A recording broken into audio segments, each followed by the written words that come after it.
나는 야훼를 기다리며 바라보리라. 이것이 여러분의 신앙 고백이 되시고 기적이 일어나게 되시기를 주님의 이름으로 축원합니다. 이사야서는 66장으로 되어 있고 성경 66권을 표현한 책이다. 그래서 신구약의 핵심이 여기에 되겠습니다. 그래서 이것을 9가지 주제로 나눠서 보면 구약을 표현한 66, 온세, 도세, 포 6개 장의 주제가 따로 있고 또 6개 두 번째 6개 장이 있고 11개 장, 12개 장, 4개 장 이렇게 5가지 주제로 구약을 표현을 하고 그리고 이제 40장부터 66장까지는 4가지 주제인데 5, 7, 8, 7 5개 장과 7개 장과 그 다음에 8개 장과 다시 7개 장 이렇게 된다. 그래서 이렇게 반복해서 듣다 보면 우리가 숲을 이사야라고 하는 숲을 보고 그 안에 있는 나무 하나하나를 보면서 하나님의 말씀과 하나님의 뜻을 잘 깨닫는 역사가 있게 될 것입니다. 자, 그래서 이제 첫 번째 6을 우리가 마쳤고 두 번째 6을 지난주부터 7장 오늘 8장을 하게 되는데 7장과 8장은 묘한 데자뷰가 있습니다. 데자뷰가 뭐죠? 처음 본 건데 어디서 꼭 많이 본 것 같은 느낌이 드는 거 있죠. 그게 이제 데자뷰입니다. 7장 말씀과 8장 말씀은 묘한 데자뷰가 있어요. 묘한. 먼저는 내용입니다. 물론 이 내용은 이제 계속 이사야서 어떻게 보면 앞부분의 전체적인 내용인데 7장과 8장의 내용이 뭡니까? 남한국을 공격하려고 했던 AI 동맹국이 멸망할 것이다. 남한국은 멸망은 아니지만 이제 재앙을 당하게 될 것이다. 이 내용이 7장에도 나오고 또 오늘 8장에도 나옵니다. 두 번째 대답이가 있다면 특별한 아기가 탄생한다라는 얘기입니다. 그리고 하나님께서 그 아기의 이름을 독특하게 지어주십니다. 지난주 거 한번 읽어볼까요? 이사야 7장 14절입니다. 읽겠습니다. 그러므로 주께서 친히 징조를 너희에게 주실 것이라. 보라, 처녀가 잉태하여 아들을 낳을 것이요 그의 이름을 임마누엘이라 하리라.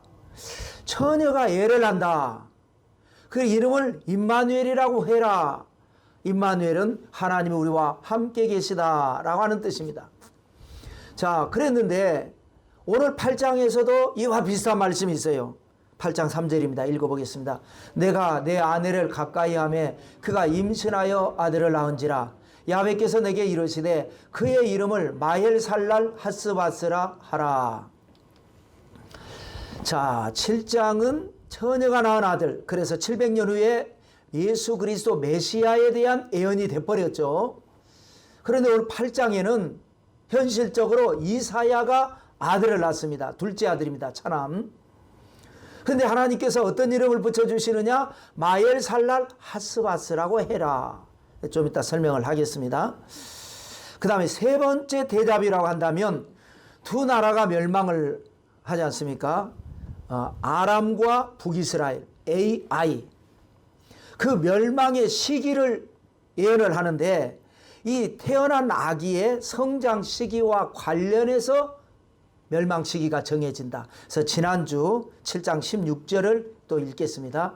대저 이 아이가 악을 버리며 선을 택할 줄 알기 전에 내가 미워하는 두 왕의 땅이 황폐하게 되리라. 남한국 아하스 왕이 미워하는 두 왕은 남한국을 멸망시키고 허수아비 왕을 세우려고 했던 아람과 북이스라엘 두 나라가 망하는데 언제 망한다고요? 아이가, 그러니까 처녀가 낳은 아이죠. 임마누엘이라고 하는 아이가 자라서 악을 버리고 선을 택할 줄 알기 전에, 가치관이 형성되기 전에 망한다 그랬어요. 기억나시죠? 그런데 오늘 8장에도 이와 비슷한 말씀이 있어요. 4절입니다. 읽겠습니다. 이는 이 아이가 내 아빠 내 엄마라 부를 줄 알기 전에 다메섹의 재물과 사마리아의 노량물이 아수르 왕 앞에 옮겨질 것임이라 하시니라. 이 아이는 임마누엘 아이가 아니고 마헬살랄 하스바스죠. 이 이사야의 아들이 태어나서 아빠 엄마라고 부를 줄 알기 전에, 이건 굉장히 또 빠르죠. 한 두세 살 되면 아빠 엄마 하죠. 잘은 모르겠습니다. 이제 저도 잊어버려서. 아주 아이 때 그 전에 다메섹은 아람의 수도입니다. 다메섹의 재물. 사마리아는 북왕국의 수도입니다. 그래서 북왕국의 재물이 아수르 왕 앞으로 옮겨진다. 나라가 망하니까 옮겨진다. 라고 해서 이 7장과 8장의 묘한 데자뷰를 일단은 우리가 언급을 하고 알고 그리고 이제 본문으로 넘어가는데 오늘 8장은 5가지로 정리하겠습니다. 첫째는 AI 동맹국이 노략을 당할 것이다. 망한다 이 말이죠. 이 말씀은 계속 있었기 때문에 자 3절과 4절을 읽겠습니다. 내가 내 아내를 가까이 하매 그가 임신하여 아들을 낳은지라 야훼께서 내게 이르시되 그의 이름을 마엘살랄 하스바스라 하라. 이는 이 아이가 내 아빠 내 엄마라 부를 줄 알기 전에 다메섹의 제물과 사마리아의 노략물이 아수르 왕 앞에 옮겨질 것임이라 하시니라. 우리가 이제 대자비 설명하기 위해서 서론에서 이걸 읽었는데 또 이제 본문을 설명하기 위해서 읽은 거예요. 자, 이사야가 둘째 아들입니다. 이 둘째 아들을 낳게 됐는데 하나님께서 마엘살랄 하스바스라고 이름을 붙여주셨어요. 마엘이라는 뜻은 뭐냐면 빠르다라는 거예요. 살랄은 노략이라는 뜻입니다. 근데 하스는 또 뭐냐? 이것도 빠르다라는 거예요. 급하다. 우리 말로도 빠르다라는 말, 급하다라는 말 이렇게 다른 표현이 있지 않습니까? 같은 의미. 바스는 뭐냐? 이것도 노략이라는 뜻이에요. 그러니까 마엘살랄은 뭐냐? 빠르게 노략을 당할 것이다. 하스바스도 급하게 약탈을 당할 것이다. 이러니까 두 번을 강조한 이름입니다. 두 나라가 망한다라는 거죠. 빠르게 신속하게.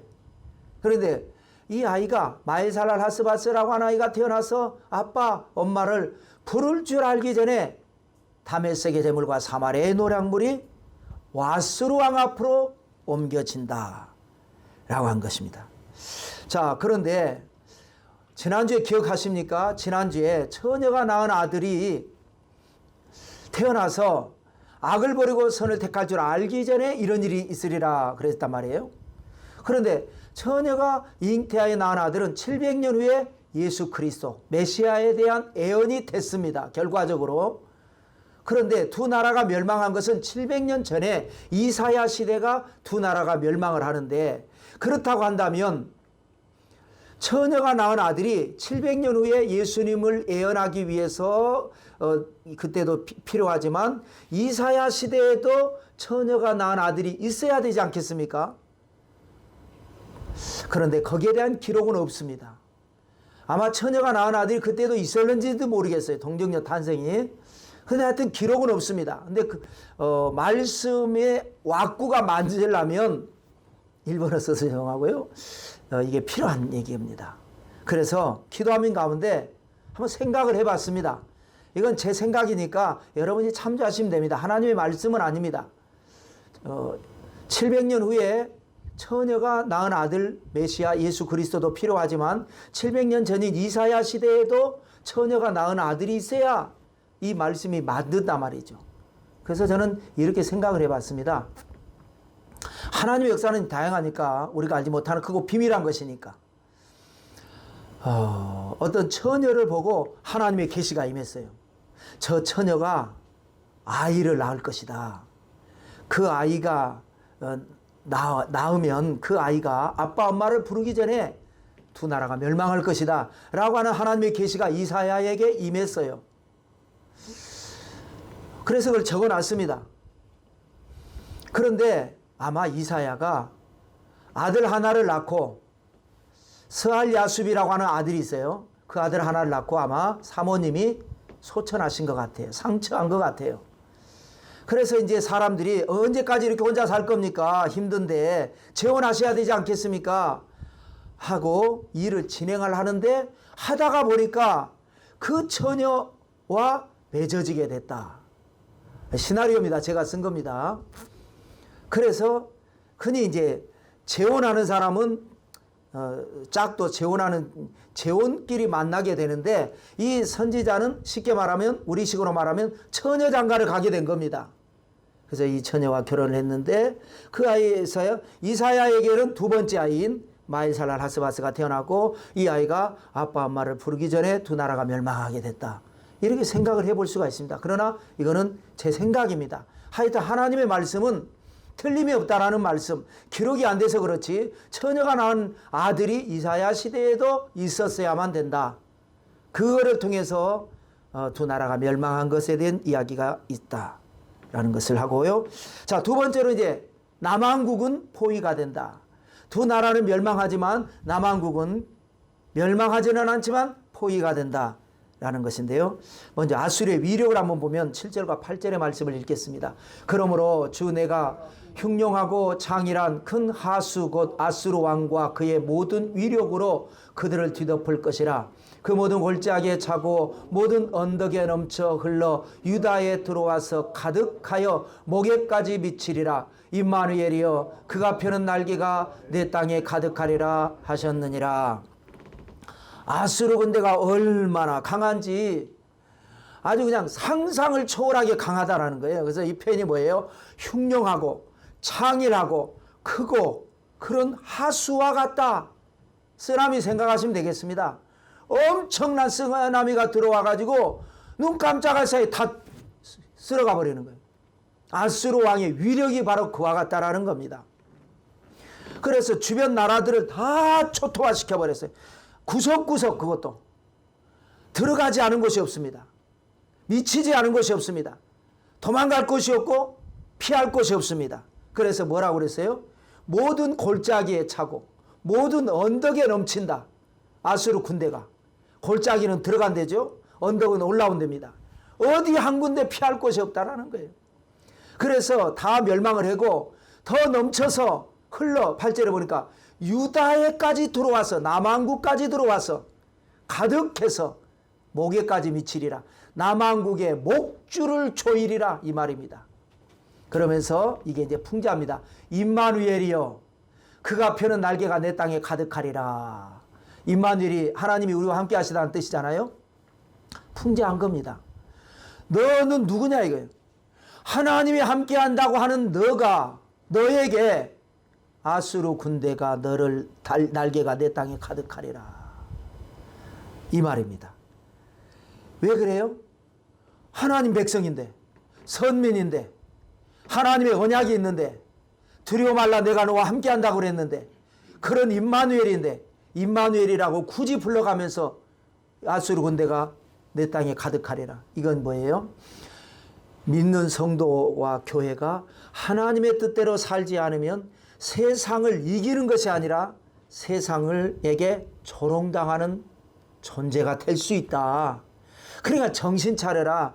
어차피 믿는 것 제대로 믿고 능력받아서 세상의 마귀에게 당하는 것이 아니라 마귀를 이기고 세상을 이기는 다윗 같은 삶을 살아라. 이런 말씀인 줄로 믿습니다. 우리가 왕들의 리더십 공부했잖아요. 개혁을 일으킨 군주는 강해져 가지고 주변 나라를 이기고 또 우상 섬기고 타락하고 부패하고 약해지면 또 조공 갖다 바치고 이걸 반복하잖아요. 그러니까 우리 신앙은 어차피 한번 믿는 신앙 제대로 믿으시기를 능력 받으시기를 기적의 주인공이 되시기를 주님의 이름으로 축원합니다. 우리 사랑관의 교회는 그렇게 될 줄로 믿습니다. 그래서 아주 다 망해버려요. 주변 나라 다 망하고 남왕국은 망하지는 않지만 망할 거예요. 히스기야가 만약 등장 안 했으면 어쩌면 망했을는지도 몰라요.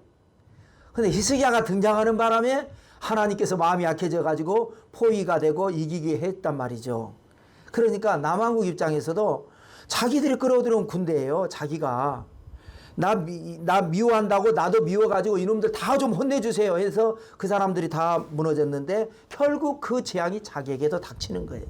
그래서 여러분 우리는 내 원수가 잘 돼야 됩니다. 미워하면 안 됩니다. 한번 읽을까요? 잠언 24장 17절 18절 읽겠습니다. 내 원수가 넘어질 때에 즐거워하지 말며 내 마음에 기뻐하지 말라. 야훼께서 이것을 보시고 기뻐하지 아니하사 그의 진노를 그에게서 옮기실까 두려우니라. 그래서 여러분 우리는요 미워하면 안 돼요. 왜냐하면 미우니까 미워서 치고받고 싸우니까 다 망하고 결국은 다 어려움 당하잖아요. 여러분 일본 미워하면 안 돼요. 일본 잘 돼야 돼요. 중국 미워하면 안 돼요. 중국도 잘 돼야 돼요. 그래서 중국에서 우리가 그 많은 인구, 그 많은 그 자원을 우리가 이익을 취하고, 일본이 잘 돼서 그 잘된 일본을 통해서 우리가 이익을 취해야지, 일본 잘못되면 우리도 손해볼 거예요. 그래서 여러분, 친일이다 뭐 이런 거 바보 같은 소리입니다. 친일해야 돼요. 일본하고 친해야죠. 중국하고도 친하고, 또 할 수 있으면 러시아하고도 친하고, 미국하고도 친하고, 다 친해야죠. 그러나 매국은 안 되는 거죠. 우리 대한민국의 이익을 위해서 일본하고 친하게 지내서 일본의 것을 우리 기술로, 우리 노력으로, 우리 믿음으로 일본의 것 가져오고, 그래 나 가져오지만 또 너는 너대로 또 딴 나라에 가서 잘 되고, 중국도 잘 되고 러시아도 잘 되고, 러시아에 수출도 하고 말이죠. 러시아에 가서 좋은 것 우리가 받아오고, 뭐 이렇게 돼야지. 그냥 미워하고, 이쪽은 이쪽을 미워하고 저쪽은 저쪽을 미워하고, 과거의 대웅은 시대처럼 폐쇄 정책을 써서, 그래서는 안 됩니다. 원수가 넘어지면 출구하지 마세요. 잘 돼야 돼요. 이것이. 자, 5절 6절도 한번 읽겠습니다. 이게 순서를 내가 지났는데요. 왜 남한국에 이런 일이 닥치고 이 나라가 다 망했느냐 읽겠습니다. 야훼께서 다시 내게 말씀하여 이르시되 이 백성이 천천히 흐르는 실로암물을 버리고 르신과 르말리아의 아들을 기뻐하느니라. 천천히 흐르는 실로암물은 예루살렘 성 안에 있는 실로암 연못을 말합니다. 구약에서는 실로와, 신약에서는 실로암 그랬습니다. 이거는 하나님의 은혜를 버리고 밖에 있는 르신, 아람 왕 이름이죠. 북왕국, 르말리아, 북왕국의 이름은 왕은 베가입니다. 근데 아들보다 왕보다 왕의 아버지가 더 영향력이 있었나 봐요. 대원군처럼. 그래서 르말리아의 아들을 북왕국의 왕을 기뻐했다. 그러니까 동맹 맺고 어려움 당했을 때에 하나님을 의지한 것이 아니라 동맹을 맺어서 인간적으로 해결해 보려다가 결국은 다 망하고 남한국은 포위가 된 거다 라고 하는 말씀이 된 겁니다. 자, 세 번째로는, 자, 그럼 멸망시킨 아수르는 어떻게 됩니까? 너도 망한다. 아수르도. 9절 말씀입니다. 읽겠습니다. 너희 민족들아 함성을 질러 보아라. 그러나 끝내 패망하리라. 너희 먼 나라 백성들아 들을지니라. 너희 허리를 동이라. 그러나 끝내 패망하리라. 너희 허리에 띠를 띠라. 그러나 끝내 패망하리라. 민족들은 누구죠?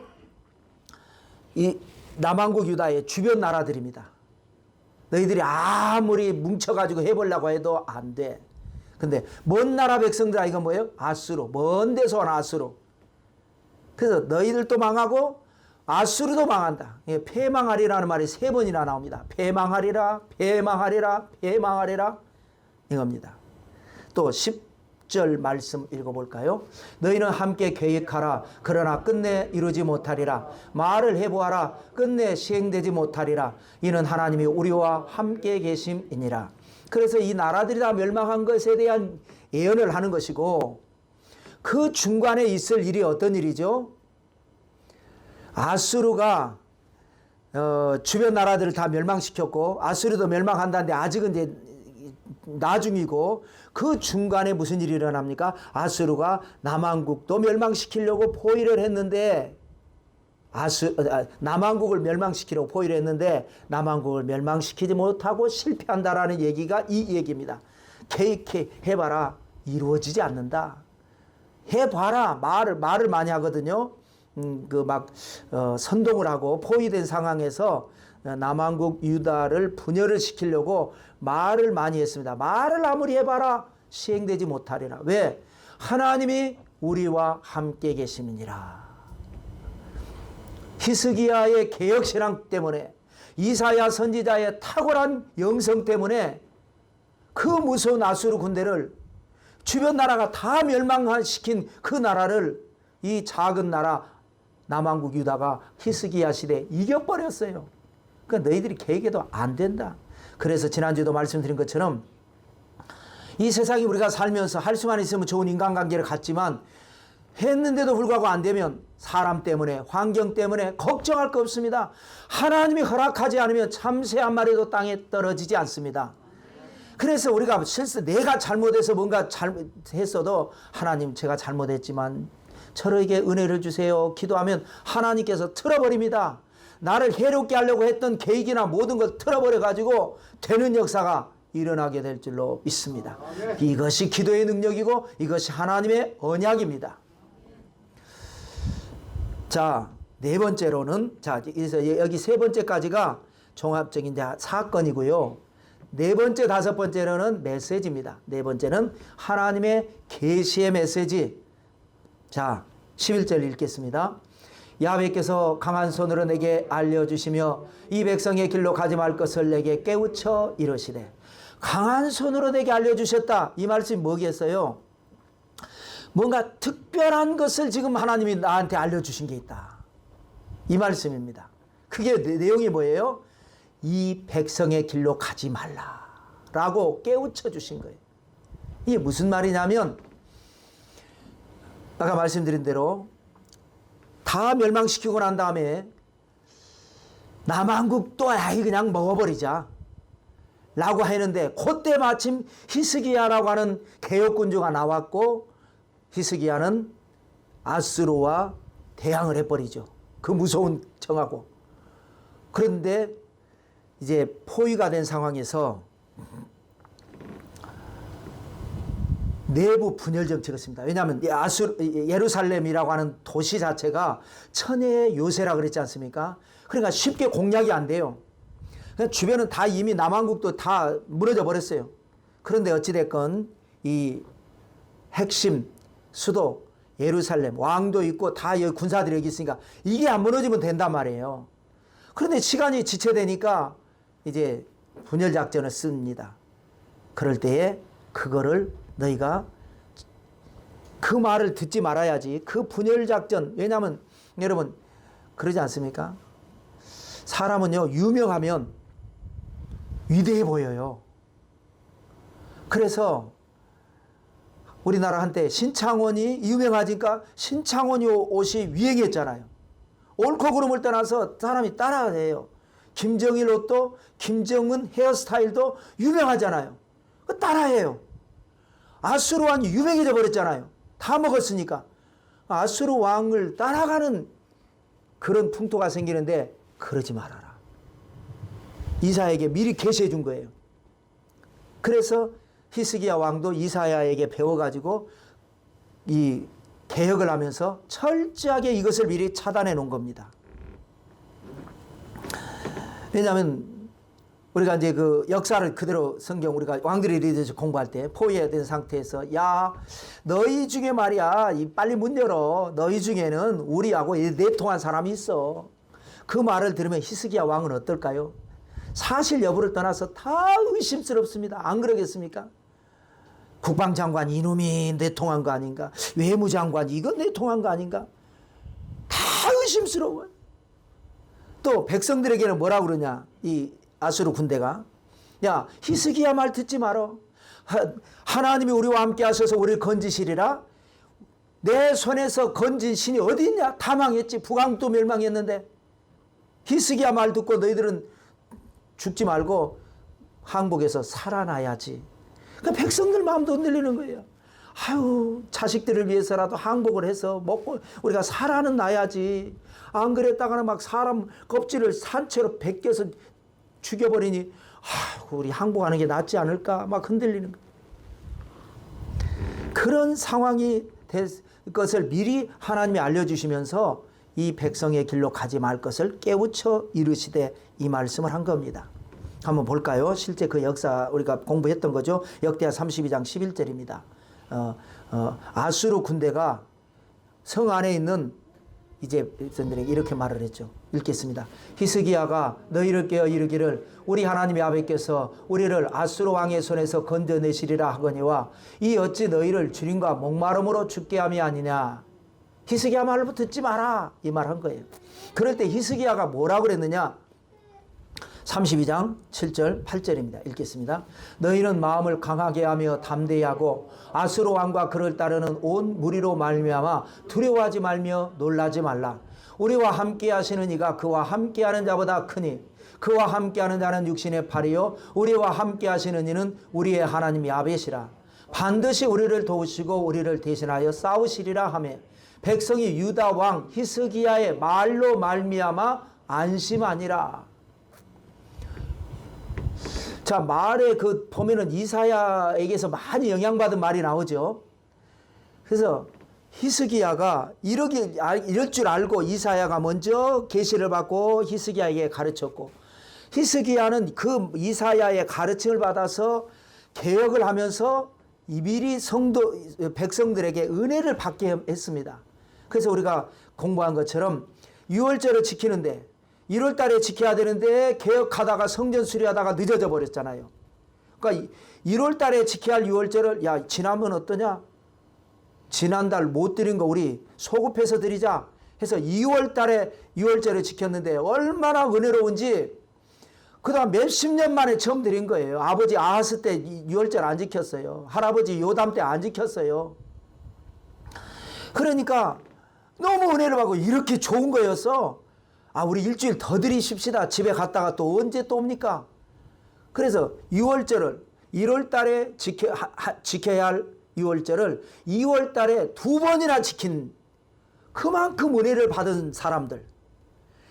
이사야가 계시를 받았고 히스기야가 그 계시를 받고 배웠고 단단히 히스기야의 개혁을 통해서 백성들이 은혜를 받은 상태이기 때문에 아수르 군대가 와서 아무리 이간질을 하고 내부 분열을 해도 히스기야의 말을 듣고 백성들이 흔들리지 않았더라. 안심하니라. 그러니까 어떤 기적이 일어났어요. 하나님께서 역사하시니까 지금 이 사람들은 숨어 있습니다. 싸울 수가 없습니다. 내부 반란이 일어나가지고 아수르 군대 18만 5천 명이 죽고 사내립이 도망을 가가지고 자기 신전에 들어가니까 그 추격해온 아들들의 손에 죽습니다. 왜 내부 반란이 내부 반란이라는 것도 제 말이고 그냥 18만 5천 명이 죽었다라는 기록만 있습니다. 왜 갑자기 18만 5천 명이 죽었는가?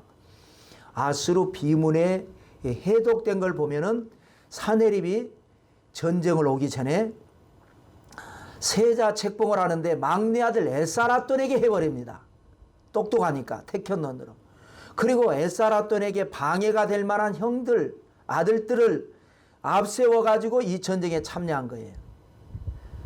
근데 이게 늦어지다 보니까 함락이 안 되니까 늦어지다 보니까 여기에서 지체하고 있다가 하나님의 역사하시니까 불만을 품은 아들들이 반란을 일으켜버려가지고 자기들끼리 싸워서 죽은 것이 18만 5천 명이고 아버지가 도망가니까 쫓아가가지고 신전에 들어간 걸 끝까지 들어가서 칼로 죽였는데 그리고 자기들의 정권을 잡으려고 했지만 왜 아버지가 막내 에사라돈에게 왕위를 물려주겠다고 했겠습니까? 똑똑하니까.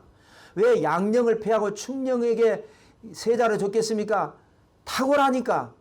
에사라돈이 미리 그 사건이 일어나자마자 빠르게 대처를 해가지고 반란군들, 자기 형들을 다 진압을 하고 자기가 왕이 돼서 한동안 나라를 잘 다스립니다. 그게 비문이 해독이 된 겁니다. 그러니까 특별한 계시가 이사야에게 임했고 그 어떻게 보면 사소한 말씀이지만 그 말씀 가지고 이사야는 계속해서 히스기야를 설득했고 히스기야는 그 말씀 가지고 계속 백성들에게 은혜를 끼쳤고 그 힘으로 아수르 군대 18만 5천 명을 이긴 깜짝 놀랄 기적의 계시가 바로 이 계시였습니다. 마지막 5번째로는 이사야의 예언입니다. 언제나 하나님이 계시하면 그 내용을 가지고 이사야가 전하는 것을 현실적으로 또 이야기를 하죠. 이사야가 어떤 예언을 했느냐. 먼저 고백을 합니다. 예언을 하기 전에 16, 17절 읽어보실까 읽겠습니다. 너는 증거의 말씀을 싸매며 율법을 내 제자들 가운데서 봉함하라. 이제 야곱의 집에 대하여 얼굴을 가리시는 야훼를 나는 기다리며 그를 바라보리라. 너는 누구냐? 왕입니다. 왕에게 이렇게 말한 거예요. 말씀을 싸매고 율법을 봉함해라 이거예요. 이때 아마 인이 나온 것 같아요. 나중에 계시록에 성경이 두루마리가 7인이 봉해져 있어가지고 뗄 때마다 재앙임했잖아요. 또 하나님의 말씀을 안 들으니까 솔로몬 말년 이후에 수백 년 동안을 하나님을 거역하고 하나님의 말씀을 거역하니까 말씀을 봉함해버려라. 왕에게 한 겁니다. 이사야가. 그러면서 17절에는 야곱의 집에 대하여 얼굴을 가리신 하나님. 하나님의 얼굴을 드러내셔야 되는데 하나님의 얼굴을 향하여 드사 평강 주시기를 원하고 은혜 베푸시기를 원하고 복 주시기를 원하고 얼굴로 빛을 비춰주셔서 복을 줘야 되는데 하나님이 너희들에게 얼굴 가려버렸다. 남왕국 유다입니다. 그렇게 하면서 그런데도 불구하고 이사야는 나는 얼굴을 가리시는 하나님을 기다리고 그를 바라보리라.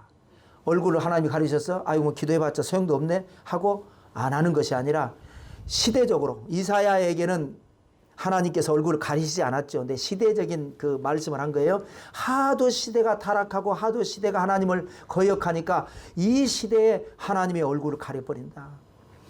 그러면서 깨달으라고 하는 얘기예요. 나는 그 얼굴을 가리시는 하나님을 그래도 나는 기다리고 그래도 나는 하나님을 바라보리라. 우리의 신앙이 이런 신앙이 되어야 합니다. 살다 보면 은혜가 넘칠 때도 있어요. 그럴 때는 할렐루야 하고 막 봉사하고 할렐루야 하고 기도하고 할렐루야 하고 열심히 하다가 또 살다 보면 시련과 연단이 다가올 때 있어요. 그때는 봉사 안 해버리고 시험 들어버리고 주저앉아버리고 원망불평하고 그게 인간입니다. 저도 그랬습니다만 그러지 말라는 거예요. 이기라는 거예요.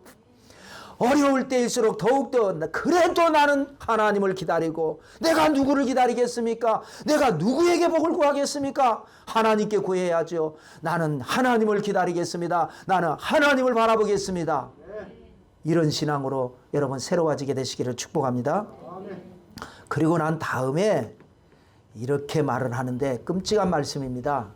20절, 21절, 22절입니다. 읽겠습니다. 마땅히 율법과 증거의 말씀을 따를지니 그들이 말하는 바가 이 말씀에 맞지 아니하면 그들이 정녕 아침빛을 보지 못하고 이 땅으로 헤매며 공고하며 굶주릴 것이라. 그가 굶주릴 때에 격분하여 자기의 왕과 자기의 하나님을 저주할 것이며 위를 쳐다보거나 땅을 굽어보아도 환난과 흑암과 고통의 흑암뿐이리니 그들이 심한 흑암 가운데로 쫓겨 들어가리라. 아까는 증거의 말씀과 율법이라고 하는 표현을 썼는데 그 봉함해버리라 하는데 여기에서는 순서 바꿔서 율법과 증거의 말씀을 따르라는 거예요. 말씀이 봉해져 갖고 무슨 말씀인지 모르는데 그래도 따르라는 거예요.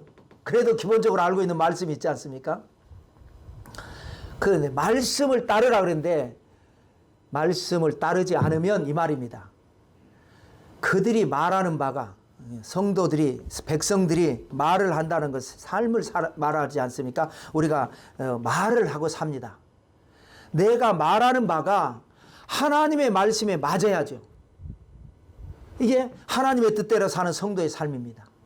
하나님이 뭐라고 말씀하셨는가를 알고 그 말씀 따라 살고 그래서 내 입에 나가는 말과 내가 하는 생각과 내가 하는 행동이 그게 말씀하고 딱 맞으면 영혼이 잘 되고 범사도 잘 되고 강건하게 되고 절망이 변해서 소망이 되고 그런 기적이 일어납니다.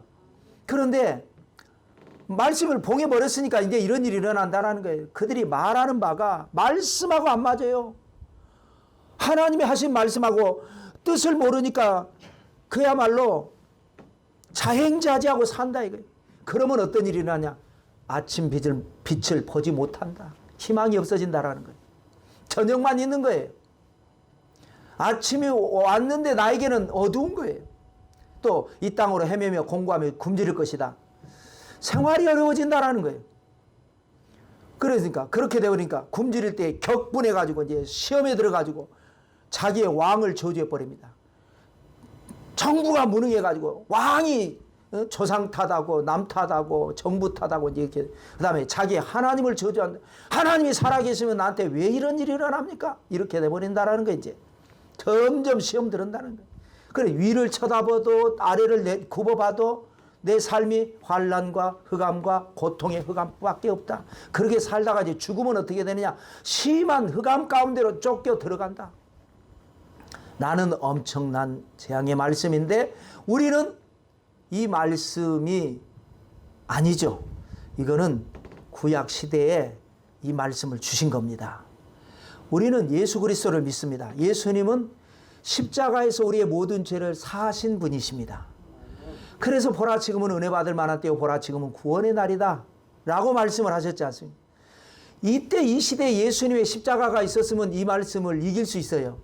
그런데 하도 하나님을 거역하니까 너희가 그렇게 거역하면 이런 일이 있을 거라고 선포한 겁니다. 그렇게 되라는 얘기가 아니라 회개하라는 의미로 준 거겠죠.